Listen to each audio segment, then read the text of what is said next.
Polisi tangkap kelompok penganiaya yang bersembunyi di indekos di Palopo, Sulawesi Selatan.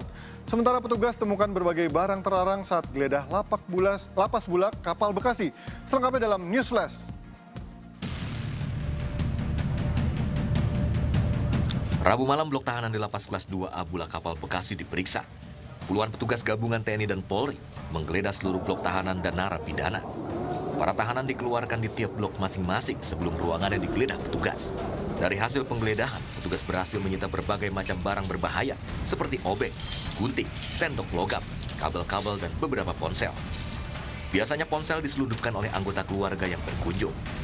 Diketahui alat komunikasi yang ada di tangan para tahanan ini sering digunakan untuk melakukan tindak kejahatan, berupa penipuan serta untuk melakukan transaksi narkotika, walau pihak lapas belum menemukan adanya tindak kriminal yang dilakukan oleh para warga binaannya. Dua remaja nekat mencuri tabung gas LPG 3 kg dari warung.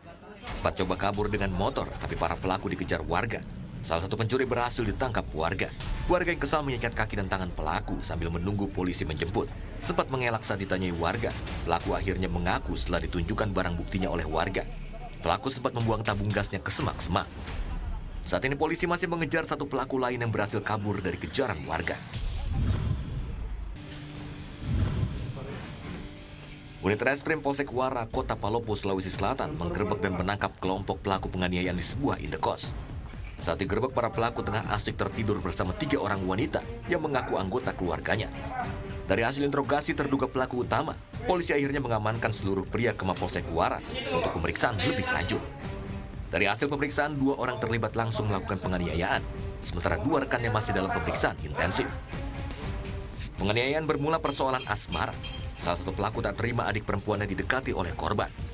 Pelaku dan korban kemudian janjian untuk bertarung, tapi jumlah para pelaku lebih banyak ketimbang rekan korban. Sehingga saat ini polisi masih terus melakukan pengembangan untuk mengejar pelaku lainnya yang masih buron. Jika tertangkap, para pelaku terancam 5 tahun kurungan penjara. Tim Liputan melaporkan untuk NET.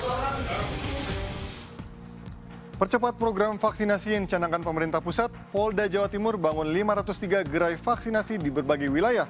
Sementara Pemkot Surabaya menambah lahan pemakaman seluas 1,5 hektar. Kasus harian COVID-19 di Surabaya terus melonjak. Akibatnya kapasitas bor rumah sakit pun mencapai 100%. Tak hanya itu, kasus kematian akibat COVID-19 juga semakin mengkhawatirkan. Rekor terakhir mencapai 40 orang. Hal ini membuat pemerintah kota Surabaya kembali menambah lahan pemakaman khusus untuk jenazah COVID-19 seluas 1,5 hektar yang berada di kawasan TPU Keputih, Surabaya. Selain itu, fasilitas pemulasaran jenazah dengan protokol COVID-19 juga dibangun di TPU ini.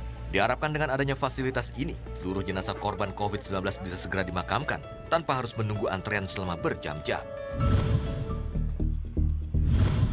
Sementara itu, untuk mendukung program percepatan vaksinasi yang dicanangkan pemerintah pusat, Polda Jawa Timur genjot pelaksanaan vaksinasi ke beberapa kabupaten dan kota di Jawa Timur. Sebanyak 503 gerai vaksinasi dibangun untuk mencapai target 23.000 vaksin dalam sehari. Dari target sebanyak itu, dalam satu gerai maksimal bisa melayani 250 hingga 500 vaksin setiap harinya. Salah satunya saya mengecek gerai vaksinasi yang berada di Taman Bungkul. Rencananya hari ini kami melaksanakan untuk 250 orang.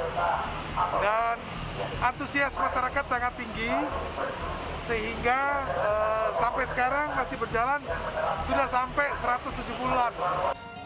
Dengan adanya gerai vaksinasi COVID-19 di berbagai wilayah, diharapkan masyarakat bisa memanfaatkan kesempatan untuk vaksin tanpa perlu antri dan menghindari kerumunan. Yuda Wardana melaporkan untuk NET.